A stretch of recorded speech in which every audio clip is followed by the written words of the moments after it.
the joys of watching YouTube today.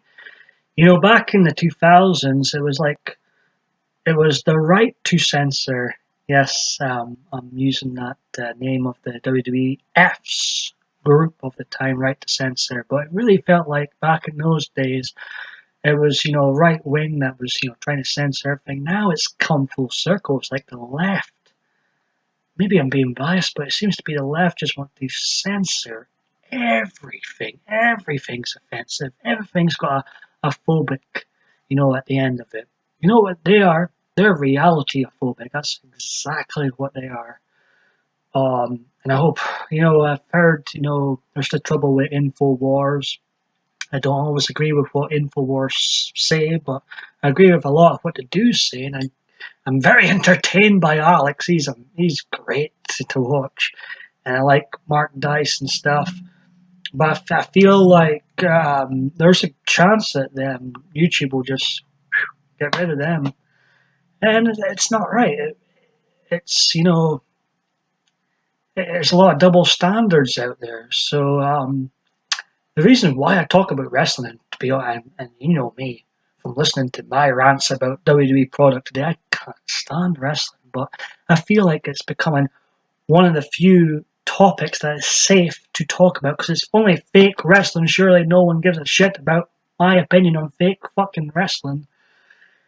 But yeah, that's why I done a lot of wrestling videos last year because I'm just scared to um, comment on anything because anyone gets offended anywhere, and I'm gone, or I've seen other YouTubers gone for next to no reason, big and small ones, and it's just it's becoming a very toxic place. I don't know what YouTube's doing with the whole flagging system, or um, but um, to me, I'd want to make YouTube, accessible to everybody and everyone having a good time on YouTube.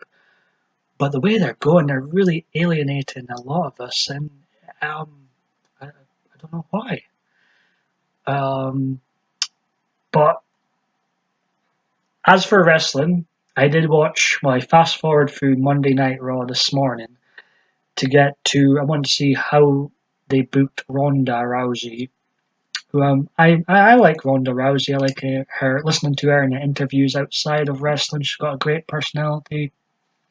She's a legit badass, But it's kind of clear that WWE doesn't have a Scooby Doo how to book her. But I think eventually she will. She'll be like a duck to water with wrestling. I think she will become a great professional wrestler, perhaps the female version of Brock Lesnar, which is a great thing because he's one of the all-time best ever. In my opinion, he's my top 10. He wasn't there last night, and I remember fast forwarding through because I wasn't going to watch Roman Reigns talk, and I fast forward through that. I'm thinking I'm pretty sure they advertised a face-to-face meeting with Reigns and Brock, and well, I don't know if how much of it is a shoot, but Brock wasn't there.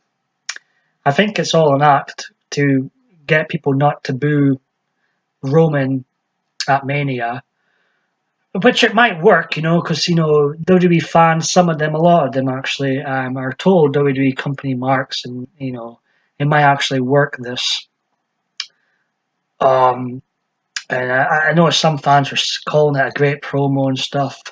It was definitely better than some of his promos he did in the past, and I will, if Roman wrestles good or does a good promo, I will, comment on that.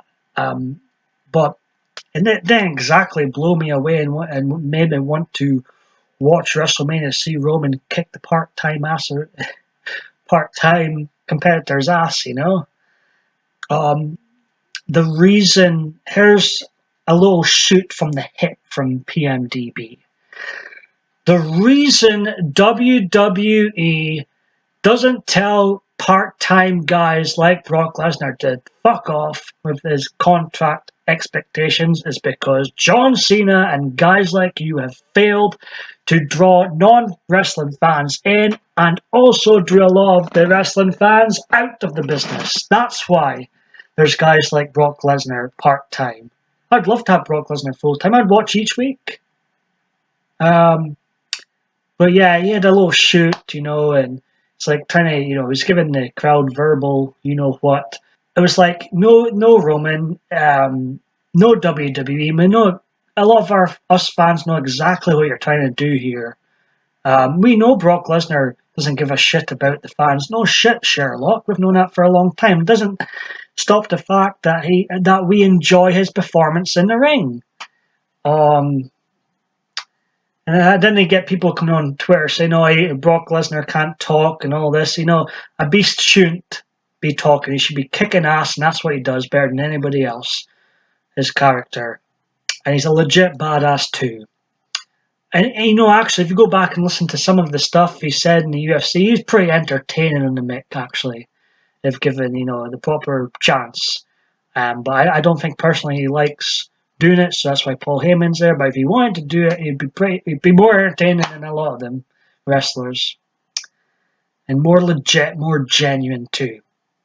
Anyways, just thought I'd have a wee rant on the wrestling product and talk about how I'm quite limited to what I want to or feel comfortable saying and talking about on YouTube, and hopefully things will change. But right now, I'm not. Things aren't looking good for YouTube. I don't think.